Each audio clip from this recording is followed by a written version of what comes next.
I, Slater King, would like to formally apologize for my behavior. I've sought therapy, and I'm going to take a leave of absence from my company while I face these issues head on.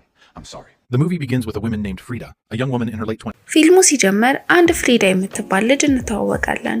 ስልኳን እየነካካች ስሌተር ስለሚባል ሀብታምና ታዋቂ ሰው ታያለች። በአንድ አወዛጋቢ ምክንያት ብዙ ገንዘብ እንዳጣና ከሱም ስህተት ራሱን ለማስተካከል እየሞከረ እንደሆነ ኢንተርቪው ሲሰጥ ታያለች። ፍሪዳና ጓደኛዋ ጄስ እንዳስተናጋጅ ነው የሚሰሩት። አንድ ቀን የስሌተር ካምፓኒ የራት ፕሮግራም ያዘጋጃል። እሱም ላይ አስተናጋጅ ሆነው ይቀጠራሉ። አስተናግደው ከጨረሱ በኋላ ታዳሚ ለመምሰል ልብሳቸውን ይቀይሩና ይገባሉ። ከዛም ሪታ ወደ ውስጥ ስትገባ ያረገችው ጫማ ሂል ስለነበር ትወድቃለች።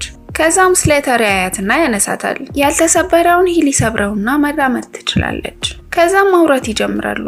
ብዙ ሀብታም ጓደኞቹ ጋር ያስተዋውቃታል።